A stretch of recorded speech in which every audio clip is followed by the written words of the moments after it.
Hello बच्चों, मैं आपका फिजिक्स फैकल्टी इंजीनियर सुमन सर। मैं आज आपके सामने 2026 का एक और बेहतरीन सा क्वेश्चंस लेकर आया हूं और मैं आपको सिखाऊंगा कि कैसे विद इन 1 मिनट आप इस क्वेश्चन को क्रैक कर सकते हो। मेरे जो भी बच्चे होंगे ना वो 1 मिनट के अंदर इस क्वेश्चन को सॉल्व कर लिए होंगे। ठीक है बच्चों, यहाँ पर देखो क्या दिया हुआ है कि एक हॉलो राइट सर्कुलर कोन दिया हुआ है जिसका बेस का रेडियस आर दिया हुआ है। बच्चों यहाँ पर आर दे दिया है, हाइट एच दिया हुआ है और इसका टिप्स जो है उसके अबाउट ये क्या कर रहा है, रोटेट कर रहा है ओमेगा से, आप देख सकते हो।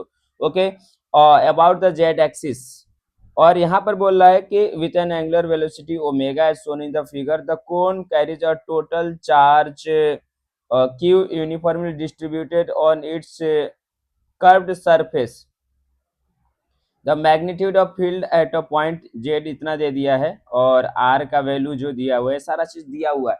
अब देखो बच्चों, जब आपके टीचर्स पढ़ाते होंगे तो आपको ये बताते होंगे कि कोई सर्कुलर रिंग है और इसके वजह से किसी पॉइंट पर आपको डाइपोल निकालना है और इसका अगर ये रेडियस वेरी वेरी स्मॉल है as compare to small r, तो आपको ये बताया गया होगा कि एक डाइपोल के जैसा बिहेव करने लगता है ये रिंग। और यहाँ पर जो फॉर्मूला आता है, बी का जो वैल्यू आता है म्यू नॉट अपॉन 4 पाई आता है बच्चों, और इनटू कितना आ जाता है 2m अपॉन आर क्यूब। ये आपको ये पढ़ाया गया होगा, ये ऐसा चीज पढ़ाया जाता है और ये सभी बुक्स में मिल जाएंगे। आप एनसीईआरटी खोल के देखोगे तो वहां पर भी ये चीजें बताई गई है। ओके, तो उसी से रिलेटेड एक क्वेश्चन पूछ दिया गया। अब देखो यहाँ पर आपसे क्या पूछा कि मैग्नेटिक फील्ड बी का वैल्यू बताना है। बच्चों सारा चीज तो आपको पता है कि आर के जगह पर जेड हो जाएगा, बस आपको एम यानी मैग्नेटिक मोमेंट फाइंड आउट करना है। अब मैग्नेटिक मोमेंट के लिए आप सोच रहे हो सर कैसे मैग्नेटिक मोमेंट फाइंड आउट करें। बहुत ही आसान है बच्चे, मैग्नेटिक मोमेंट के लिए आपको बहुत कुछ ऐसा करने की जरूरत नहीं है।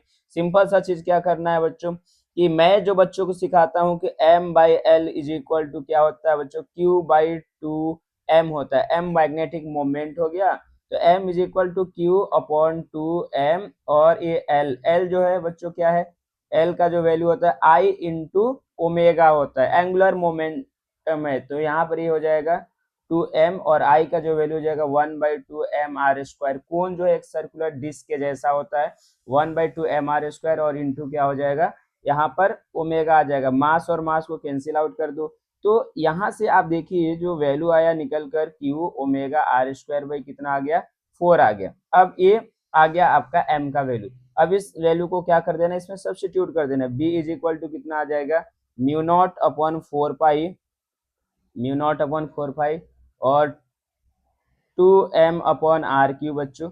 तो यहाँ पर मैं ये पुट कर दे रहा हूँ, म्यू नॉट अपॉन 4 पाई हो जाएगा, 2 अपॉन जेड क्यूब हो गया और m का जो वैल्यू आ जाएगा क्यू ओमेगा r² बाई क्या हो गया, 4 आ गया। सिंपल सा था। अब इसको आपको क्या कर लेना है, इसके साथ कंपेयर करना है बच्चों। तो जब इसको कंपेयर करोगे तो n mu naught upon Q omega r² by Z Q है, तो ये जो है n म्यू नॉट बाई 4 पाई और ये है आपका Q omega r² by Z Q है, ऐसा दे दिया हुआ है। आप यहाँ पर देखोगे तो ये सिंपल सा चीज है। तो अब इन दोनों को कंपेयर करोगे तो बच्चों यहाँ से आपको मिल जाएगा कि n will be equal to 2/4 आएगा बच्चों। 2/4 यानी 1/2 यानी 0.5।